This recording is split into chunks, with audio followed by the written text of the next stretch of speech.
Hola, buena tarde. Qué gusto poder compartir un poco. Eh, Vámonos haciendo a un lado este implemento que, bueno, en este momento pareciera no ser necesario, pero creo y estoy convencido de que tenemos que seguir siendo mesurados y muy cuidadosos para que todo y en particular el deporte vuelva a la normalidad y tengamos ocasión de seguir disfrutando de esto que tanto nos gusta. ¿Ok? Eh, Esperando a que el resto de eh, las personas que nos van a acompañar puedan comunicarse, les comparto rápidamente. Eh, Mi nombre es Luis Rodríguez, soy egresado de la Escuela Superior de Educación Física de la generación 86-90 y bueno, pues ya son un poquito más de 30 años de poder eh, dedicarme a esta actividad que me gusta tanto y bueno, pues creo yo que tener ocasión de compartir un poco de lo que ha ocurrido durante estos 30 años es pues, un gusto y una responsabilidad muy importante.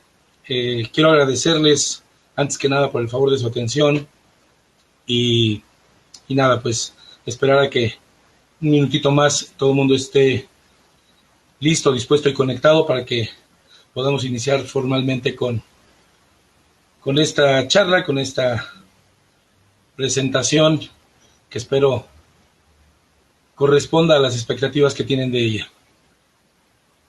Muy bien.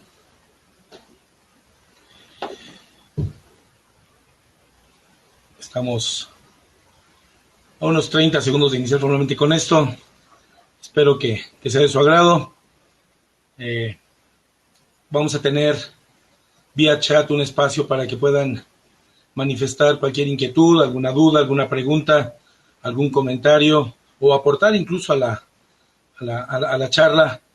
Todo suma y en aras y en el afán de poder tener un escenario más completo de cómo surgió, de cómo se ha desarrollado y de cómo se encuentra la expectativa del deporte en la rama femenil. Muy bien, bueno, pues comenzamos. Está aquí una descripción muy general del tema que vamos a tratar hoy. Me parece ocioso leerlo y más bien me parecería importante considerar un par de premisas, ¿no? La primera es que hay una cantidad muy importante de parámetros cuantitativos que nos pueden dar una idea de las diferencias que todavía existen hablando de deporte entre ambas ramas. Podríamos citarlas y son innumerables. Creo yo que al margen de que las tengamos como un elemento para poder eh, entender y conceptualizar de mejor manera lo que pasa, vamos a remitirnos a lo cualitativo, ¿vale? A las cuestiones de cualidad para poder entender y tratar de dimensionar eh, el momento que tiene el deporte en la rama femenil en este momento en nuestro entorno y en el mundo. Y la otra premisa que me parece muy importante y que quiero que nos quede muy claro es que la diferencia entre ramas no es una competencia, está bastante lejos de serlo. Es simplemente que somos diferentes y esto genera necesidades, procesos y atenciones, áreas de oportunidad diferentes que creo que son necesarias de ser atendidas para toda la comunidad. ¿Okay? No es una competencia, no queremos propiciar un antagonismo entre ramas ni una situación de competencia, lo repito, es simplemente que somos diferentes. Muy bien. Vamos a remitirnos pensando en tener un antecedente de cómo se han dado las cosas con lo que tiene que ver eh, el desarrollo de la actividad física para ambas ramas. Podríamos remitirnos a la prehistoria, ¿no? Con cuestiones de roles, pero ya pensando en lo que es la actividad física formal, esta se da en un inicio en la antigua Grecia como capacitación para los soldados. Eh, la gran mayoría o un alto porcentaje del personal de los ejércitos de aquellos días, pues eran varones y la actividad física formal estaba dirigida a que estuvieran en forma para poder defender primero o poder ampliar los territorios de sus reinos, ¿no? Tenemos por ahí algún ejemplo o alguna excepción, como lo son las Amazonas, pero en número eran bastantes menos las mujeres que llegaban a participar de este tipo de actividades. Vámonos acercando en la historia a nuestros tiempos y damos un brinco importante a lo que fue el deporte elitista. A diferencia de la antigua Grecia, en que la diferencia estribaba básicamente solo en el género, en el deporte elitista tiene que entrar a escena el estrato social. Hay una época bien importante en la que la actividad física formal tenía que ver o estaba dirigida básicamente a la gente que se dedicaba o que pertenecía a un estrato social alto, perdón, y prácticas como la esgrima, como la práctica de tiro, como la equitación, estaban prácticamente dirigidas para gente de cierto estrato social. Entonces aquí tenemos ya una diferencia aún mayor, no solo de género, sino de estrato social. ¿Okay? Bueno, vamos a remitirnos a espacios más cercanos, una vez que tuvimos este parámetro. Y en la modernidad como tal, el deporte ha tenido un proceso bien importante. Al margen de haber surgido como una actividad lúdica, de esparcimiento, rápidamente fue ganando adeptos y gente con cierta visión tuvo la óptica de empezar a organizarlo, a formalizarlo, y llegó el momento en que se volvió un espectáculo, y entonces esto dio pie que fuera un negocio de alguna manera, primero autosustentable y después empezó a dejar ganancias que, bueno, en nuestros días son muy grandes, y con el proceso general que hay en la humanidad, que es la globalización, pues esto ha generado que el deporte y los medios de comunicación, que ahora son enormes, permitan que sea realmente un gran negocio, ¿no? Entonces, hay esta progresión muy importante entre cómo apareció el deporte, una actividad lúdica que tiene espectáculo, negocio, y que la globalización lo ha hecho, es una empresa enorme. Muy bien, ¿qué ha ocurrido con el deporte femenil? El deporte femenil tuvo una inclusión muy paulatina, poco a poco, ¿no? Hay muchísimos ejemplos. Las primeras pruebas de las que se tiene conocimiento en Juegos Olímpicos se dieron solo en algunas pruebas en el atletismo y en la gimnasia. En el atletismo y en la natación hay una excepción importante. La gimnasia en un principio tuvo cierta paridad e incluso está un poco más dirigida a la rama femenil, pero es la única excepción tangible que tenemos. Las pruebas para atletismo y natación se fueron dando de manera paulatina, una vez que las mujeres fueron demostrando con sus actuaciones que tenían la capacidad para manifestarse de igual manera que los varones, ¿no? Entonces, de a poco, la rama femenil fue ganando espacios en los Juegos Femeniles. Ahora, ¿qué ocurrió con los deportes de conjunto? De a poco se fueron surgiendo y se fueron formalizando ligas deportivas de deportes de conjunto. Entre los primeros antecedentes que hay sobre esto están países como Inglaterra, en Europa, el fútbol, y de a poco esta situación se ha ido extendiendo hacia otros continentes. Cabe mencionar que una vez que se solidarizaron estas situaciones en Europa, hubo un salto hacia América, y un poco después, y no se ha concluido totalmente, hacia Asia y África, aunque hay naciones en estos continentes que tienen muchas restricciones todavía, y no hablemos de Medio Oriente, ¿no? Cabe puntualizar en este momento que la FIFA, que es un organismo enorme y que tiene un montón de entidades y de propuestas de tendencia inclusiva, ha hecho una persecución por un grito que se generó aquí en México y que ha costado pues castigos de estadios vacíos y de multas de miles y miles de dólares, y que esta misma entidad va a llevar a cabo un mundial en un país como Qatar, que tiene una serie de restricciones de género y de diversidad, ¿no? Entonces hay un montón de contradicciones todavía en el mundo con respecto a la igualdad de oportunidades, entre ellas la cuestión de género y bueno, también de inclusión y de diversidad. Estas ligas femeniles, tenemos un dato bien importante por ahí, empezaron a crecer por ahí de 1950, lo vamos a ver un poquito más adelante. Un partido en Inglaterra alcanzó un aforo inesperado y los varones, los hombres de aquella época en Inglaterra, al ver amenazado su espacio, le clausuraron la liga de fútbol femenil a las damas en Inglaterra durante casi una década. Otro ejemplo bien importante es lo que ocurrió con el maratón. Pareciera lejano, yo pensé que era más lejano el año, pero no. Esto ocurrió en 1967, en el maratón de Boston, que creo que es uno de los más prestigiosos del mundo. Una corredora, Catherine Switzer, intentó participar y tuvo el infortunio de ser intentada, que intentaron sacarla de la carrera por la fuerza de algunos competidores, ¿no? No estamos tan lejos, estamos a poco más de 50 años de esa fecha, para que dimensionemos lo lento que ha sido el proceso de crecimiento y de adición de la rama femenil, y tal vez a últimas fechas se ha exponenciado un poquito, pero las diferencias siguen siendo realmente abismales, ¿no? Y vamos a remitirnos a nuestro entorno, al deporte que nos ocupa, y vámonos a lo que fueron los orígenes del básquetbol en México. Tenemos que citar necesariamente al origen del básquetbol como tal.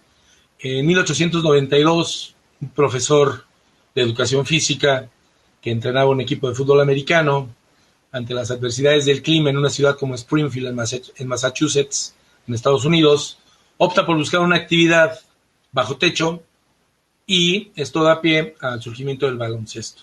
1892. Se tiene conocimiento de que para 1922, 30 años después, se llevó a cabo casi de manera amateur el primer campeonato de primera fuerza femenil en el país. Ni siquiera existían asociaciones estatales de baloncesto, ¿ok? Y de manera muy amateur se lleva a cabo este primer campeonato en 1922 con equipos de 3 estados: Jalisco, Sinaloa, estoy bien, y Nuevo León. Muy bien. Para 1931 surge de la mano de la señora Emma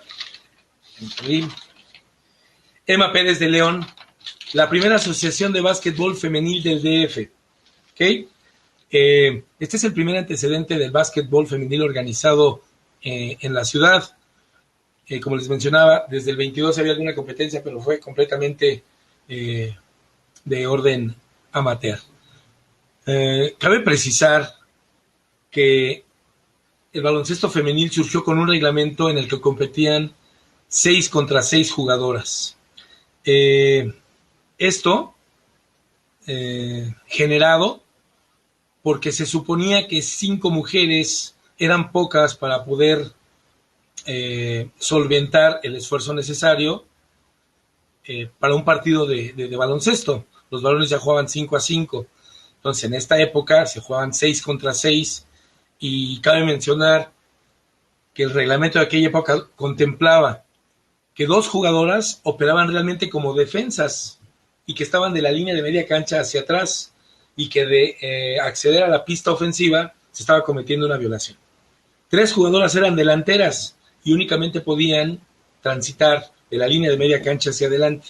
Y de las 6 jugadoras había una que operaba como defensa volante, que era el término que se ocupaba, y que era la única jugadora que podía transitar por toda la cancha.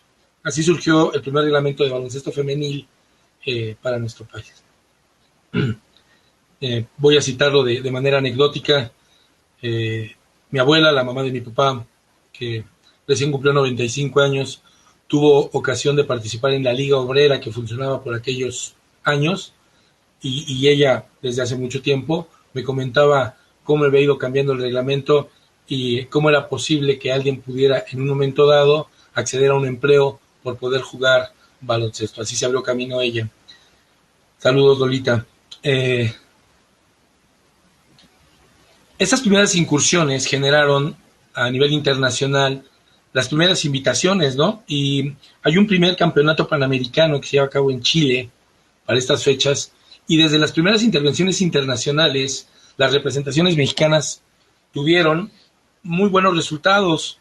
Eh, Quiero comentarles que ha habido una serie de complejidades que a últimas fechas no nos han permitido destacar como debiéramos. Me llama mucho la atención que en unas primeras décadas pudimos obtener algunos muy buenos resultados, un tercer lugar por ahí, y que recientemente nos cueste tanto trabajo siquiera calificar.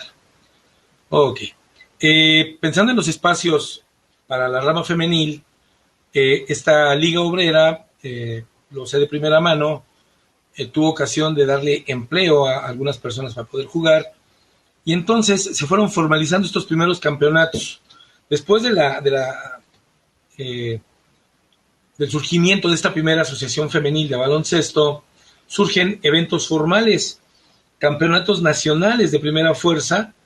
De 1922 a 1926, un club llamado Ciclón ganó.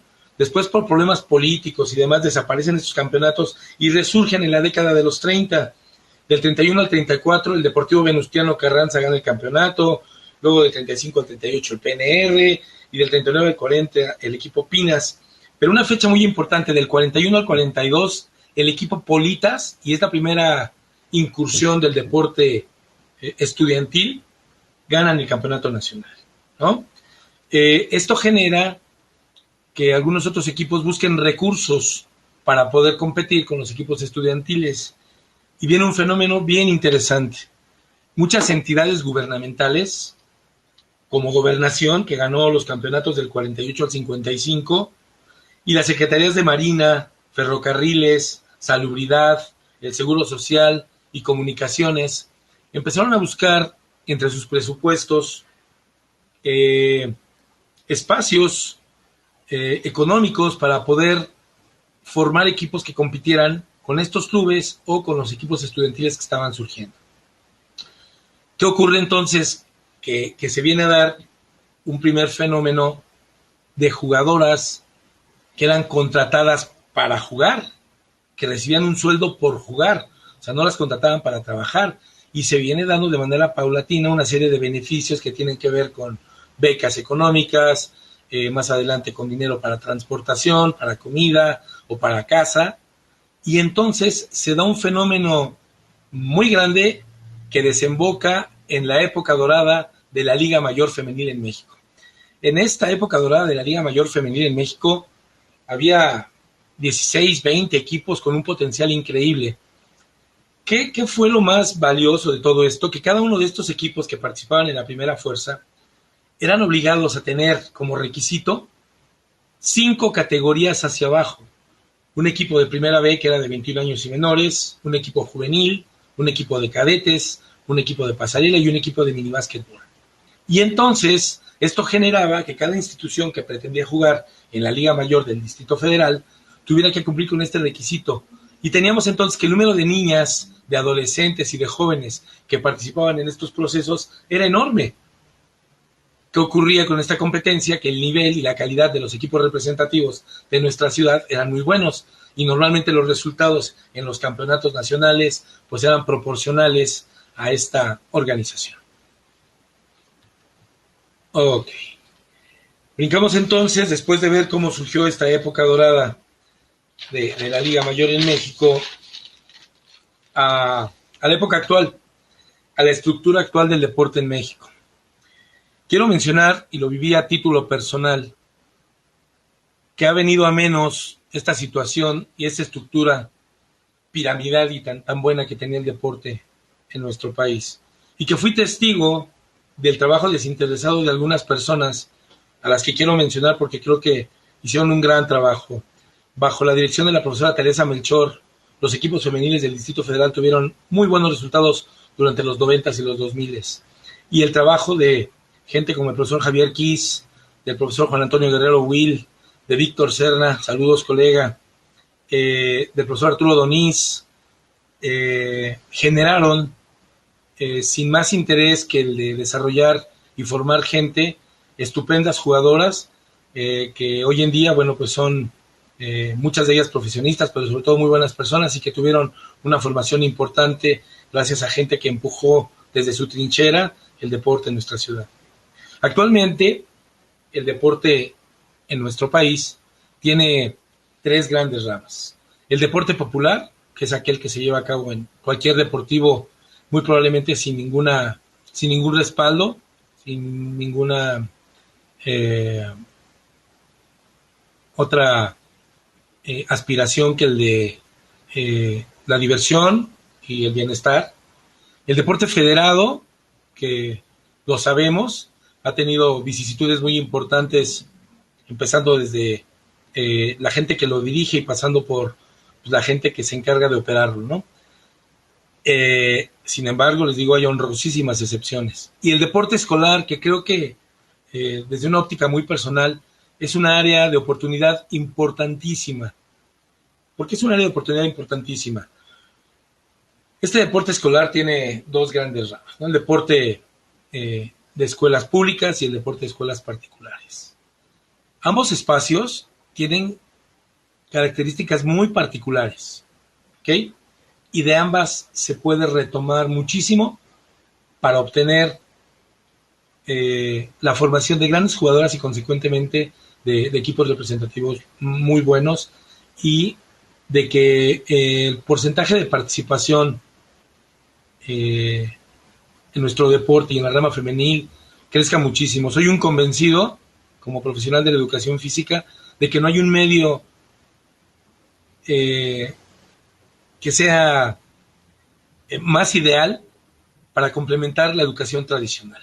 ¿Ok? En el deporte escolar particular, pues tenemos recursos, de alguna manera se destaca a lo mejor la posibilidad que tienen tanto entrenadores como directivos y las propias chicas para poder formarse, participar, pero en el deporte escolar público, la verdad es que el carácter, la determinación, las ganas de crecer, hacen que surjan talentos con un perfil volitivo muy importante y que si de repente, como nos ha ocurrido en muchas situaciones, podemos conjuntar estos dos perfiles, no les quiero decir la calidad de representativos que se han podido conjuntar. Un área muy importante de oportunidades en el deporte escolar y el surgimiento de entidades como el Junior NBA o lo que era la extinta Olimpiada Nacional, que era un evento enorme con una gran calidad y un gran nivel y que tristemente ha desaparecido, pues pueden arrojar en beneficio y en aras de nuestro deporte. Es innegable que aunque hemos avanzado un poco en aras de la paridad de ambas ramas, existen algunas desproporciones tangibles enormes, ¿no?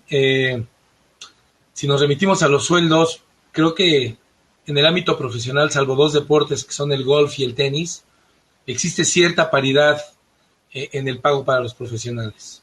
En todos los demás deportes, las diferencias son enormes, ¿no? Hay algunas ligas en las que incluso algunas mujeres no reciben sueldos por participar.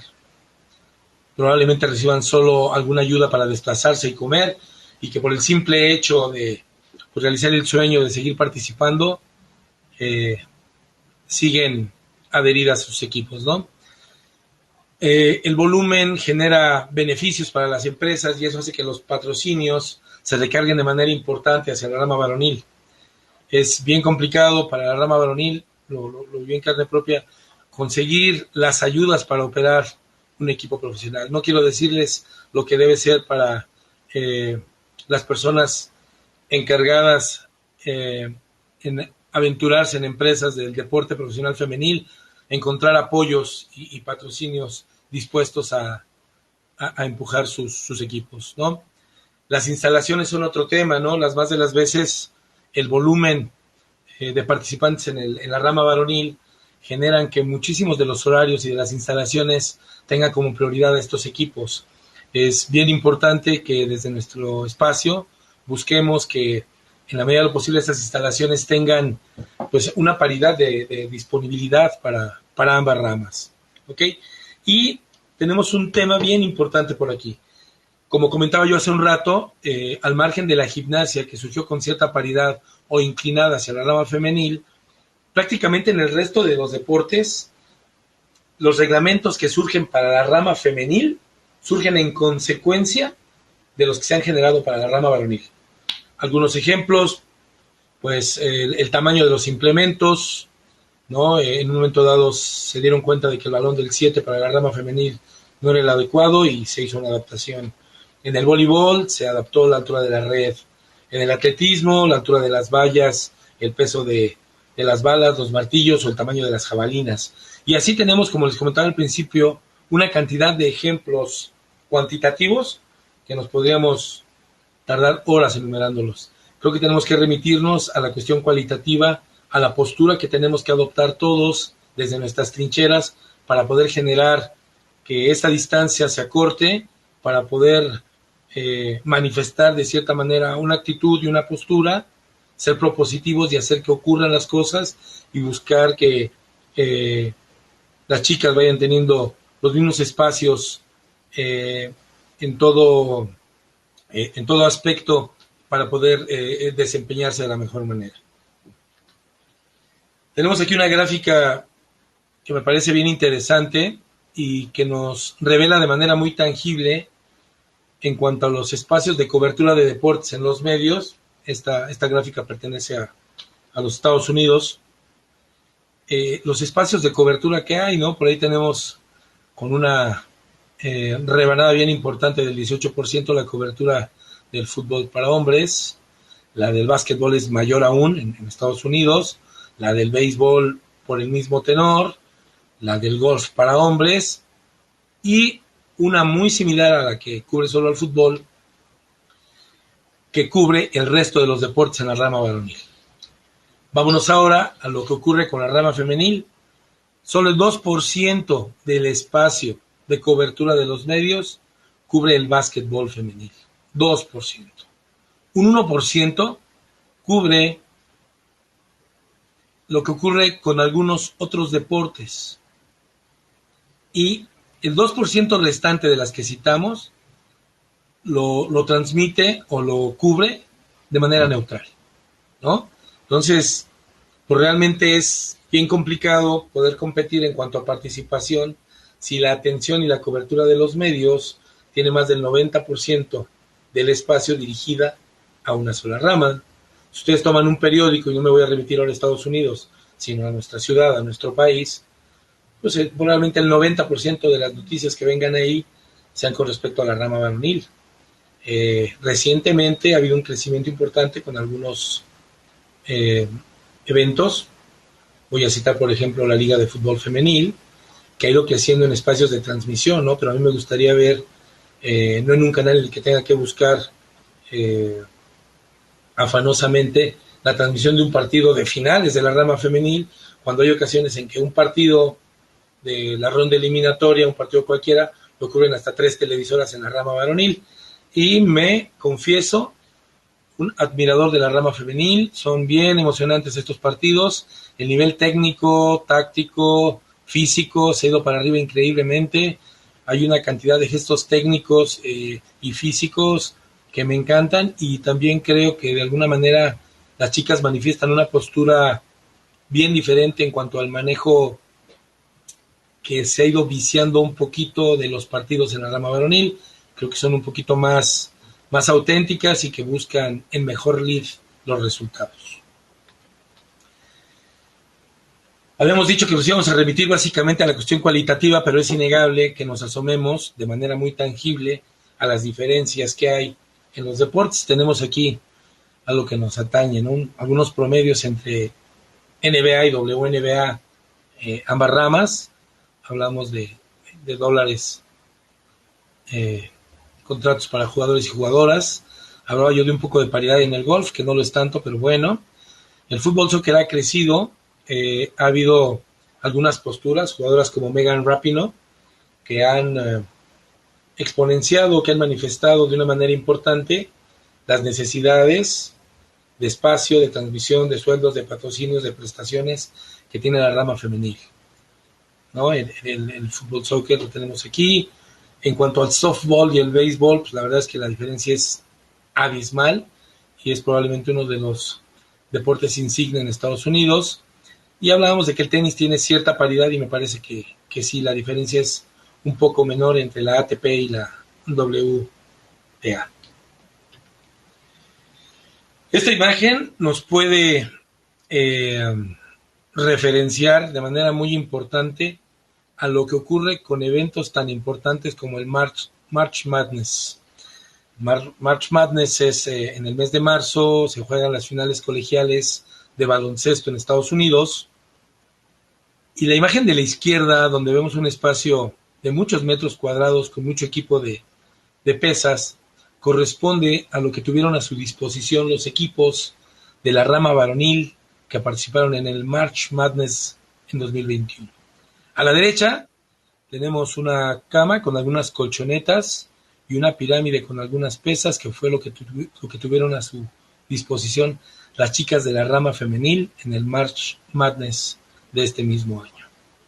Sobra decir ante una imagen como esta la disparidad que hay aún en instituciones tan serias y con un desarrollo tan grande como la NCAA. Unos momentos claves de este proceso, lo citaba yo hace un rato, lo que ocurrió con la Liga de Soccer Femenil en Gran Bretaña, una vez que lograron acceder a 53,000 fanáticos en un partido, lo cual era un récord para la época. Tras bambalinas, los señores se juntaron y decidieron cancelar la liga por algunos años, ¿no?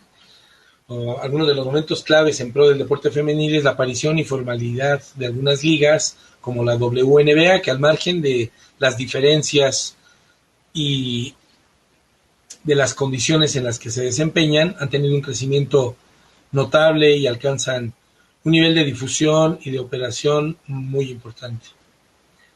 Y aquí viene un fenómeno que tenemos que mencionar, la aparición e incremento de mujeres en los espacios deportivos. Cuando hablamos de espacios deportivos, no nos vamos a dirigir única y exclusivamente a los espacios de transmisión. Tenemos ya la aparición por ahí de una Becky Hammond en el staff de un equipo de NBA con el coach Popovich. Tuvimos ya una primer juez durante el Super Bowl anterior, mujer. Pero incluso en los medios, en la dirección de algunos equipos de la rama femenil aquí en México, la aparición de analistas, de locutoras, de gente que cubre desde las sedes los eventos, se ha ido incrementando. Y lo que en un principio fue, debo decirlo, el atractivo visual para algunos noticiarios o espacios deportivos, es ahora realmente notable la calidad que tienen algunas de las locutoras, de la gente que participa en medios, el nivel de conocimientos y los apuntes que hacen con todo conocimiento, que pueden competir sin ningún problema con cualquier varón. Algunas imágenes icónicas de este proceso. Tenemos arriba a la izquierda, ¿qué tenemos arriba a la izquierda? A una mujer pitcher a principios de los 1900, que nada más y nada menos ponchó a Baby Ruth y a Lou Gehrig. Baby Ruth y Lou Gehrig, dos de los jugadores insignia del béisbol, que es el deporte favorito de la gente en Estados Unidos, y esta chica los ponchó a ambos. La guerra de los sexos estelarizada, después de 40 minutos de hablar de algunas clases en la mañana, se me lengua la traba. Por Billie Jean King, esta tenista que siempre tuvo una postura bien importante con respecto a la igualdad de género y que termina por vencer a su opositor y detractor también, ¿no? Un poco más a la derecha tenemos a una portera en la NHL, la Liga Nacional de Hockey en Estados Unidos, en la posición más brava de un deporte que se caracteriza por el nivel de contacto físico que hay, una mujer en ese puesto.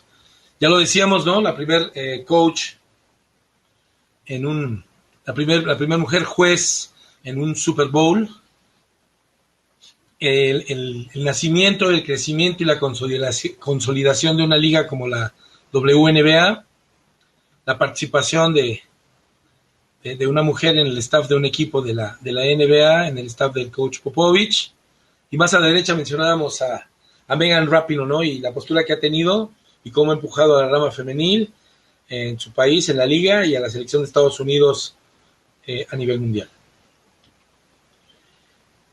Ya me adelanté un poquito. Quisiera yo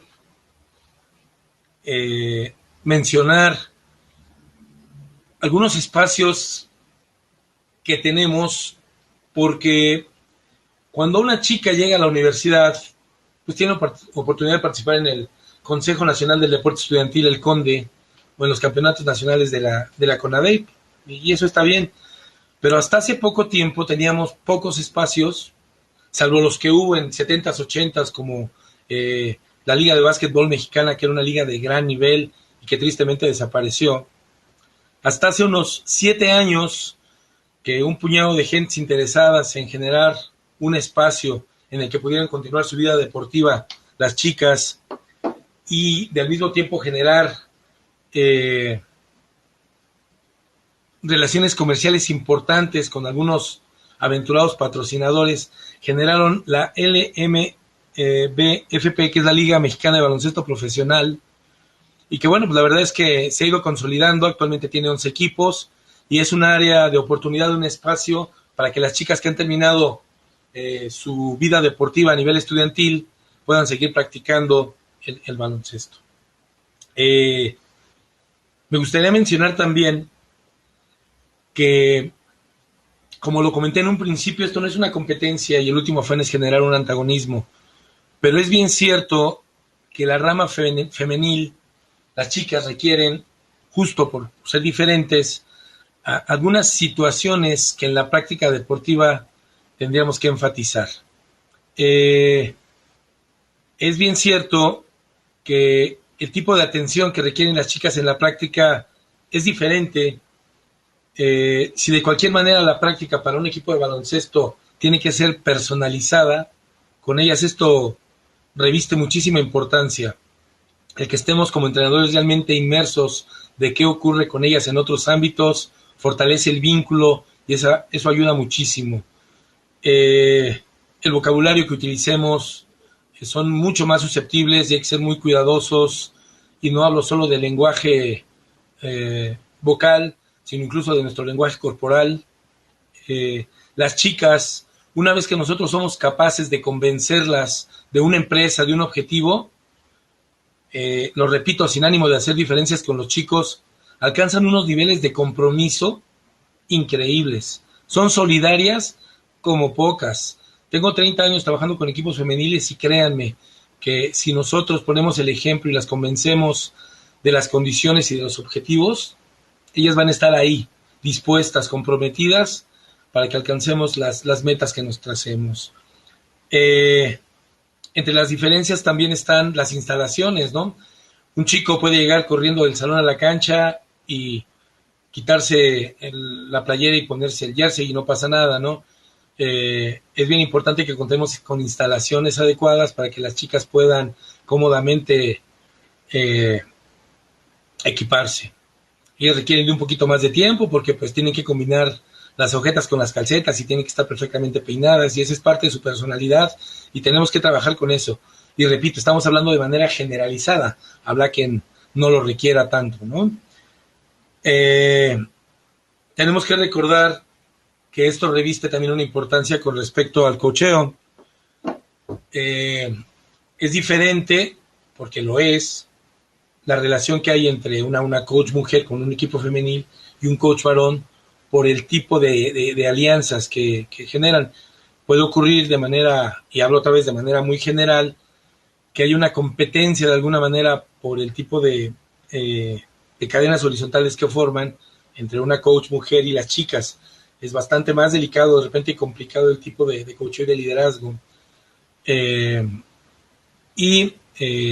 Coach varón, si se presenta como debe hacerlo, si demuestra la personalidad necesaria, si se dirige como debe ser, puede tener ahí una situación bien importante de proyección con las chicas y ejercer un liderazgo bien importante.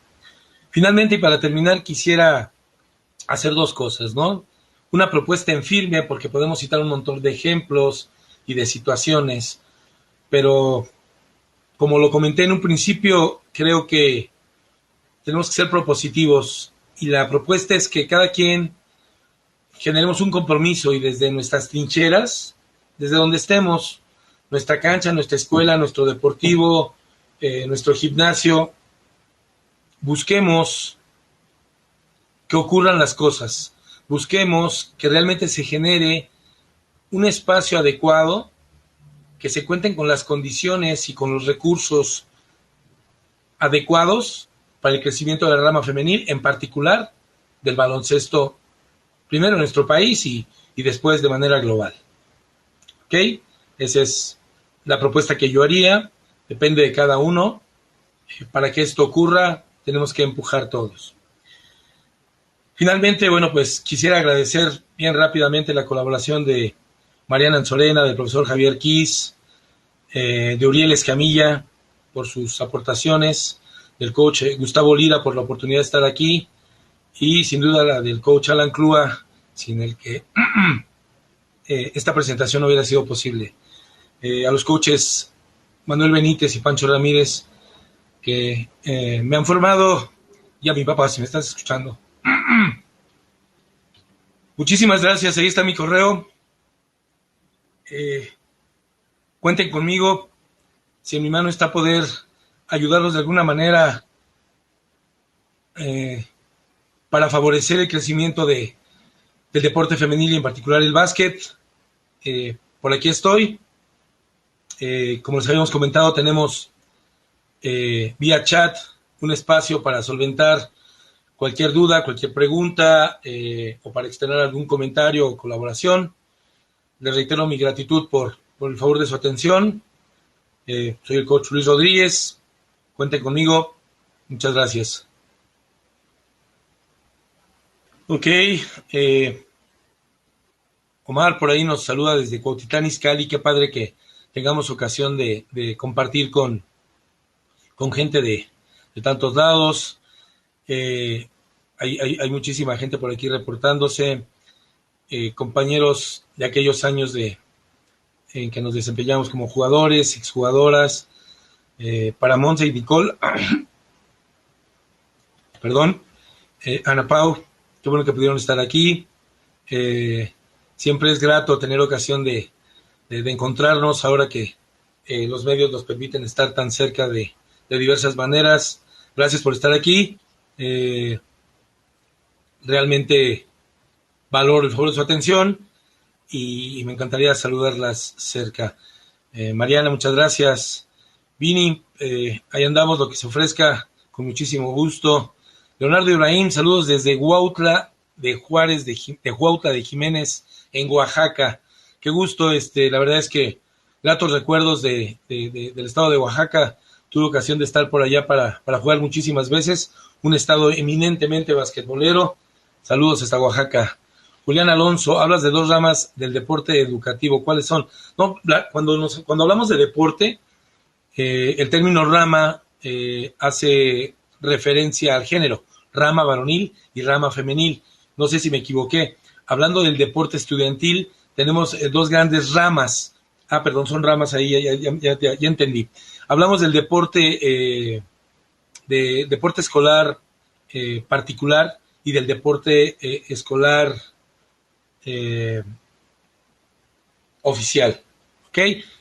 Ahí son dos grandes espacios que tenemos en educación en México, la educación particular, la educación oficial, y ambos con sus particularidades son generadores son áreas de oportunidad muy importantes para nuestros deportistas. Esas son las dos ramas que tenemos. Gracias, Antonio Salvador, por tu comentario. Saludos. René Rogers, sí, tenemos que comprometernos con la rama femenil para seguir haciéndola crecer.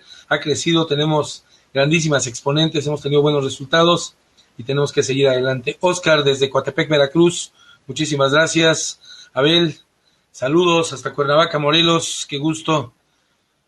Ok, esta pregunta es bien importante. Yo trabajo y tengo la fortuna de hacerlo desde hace 20 años para la Escuela Moderna Americana. Tenemos un programa de baloncesto que en un inicio tiene un énfasis lúdico.